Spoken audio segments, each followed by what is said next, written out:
മറ്റൊന്ന് Israel India U S സഖ്യം Israel U S യുദ്ധം നടക്കുന്നതിനിടയിൽ ഹോർമുസ് കടലിടുക്കിൽ കൂടി India, Pakistan, Iraq, China, Russia എന്നീ സുഹൃത്ത് രാജ്യങ്ങളുടെ കപ്പലുകൾക്ക് യാത്രാനുമതി നൽകിയിട്ടുണ്ടെന്നുള്ള ഇറാന്റെ പ്രസ്താവനയും നിർണായകമാണ്.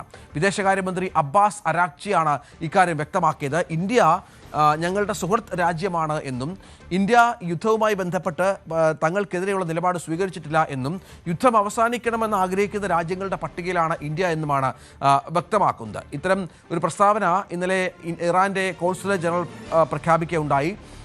ആഗോളതലത്തിലെ ഊർജ്ജ പ്രതിസന്ധി അടക്കമുള്ള വിഷയങ്ങൾ സ്വാധീനിച്ചുകൊണ്ടാണ് ഇക്കാര്യങ്ങൾ പറഞ്ഞത്. ഇന്ത്യൻ കപ്പലുകൾ കടന്നു പോകാൻ അനുമതി നൽകുന്നുണ്ട് ഇറാൻ എന്നാണ് ഏറ്റവും പ്രധാനമായും ഇവർ പറഞ്ഞു വെക്കുന്നത്. ഹോർമുസ് വഴി കടത്തിവിടാം എന്നും പറയുന്നു. ശത്രു രാജ്യങ്ങളുടെ കപ്പലുകളെ മാത്രമേ ആക്രമിക്കൂ എന്നും ഇറാൻ ആവർത്തിക്കുന്ന പശ്ചാത്തലം നിർണായകമാണ്. ഇപ്പോൾ നമുക്കറിയാം അജയ്, നമ്മുടെ നിരവധി കപ്പലുകൾ ഇങ്ങോട്ടേക്ക് കടന്നു വരുന്ന പശ്ചാത്തലമുണ്ട്. ഇന്നും ഒരു ഓയിൽ ടാങ്കർ എത്തുമെന്നുള്ള വിവരം പുറത്തു വരുന്നുണ്ട്. അപ്പോൾ നമ്മുടെ ഒരു നയതന്ത്ര നീക്കം ഇതുമായി ബന്ധപ്പെട്ട് ഇന്ത്യയുടെ ഏതാണ്ട് വിജയിച്ചു എന്ന് വേണം കരുതാൻ.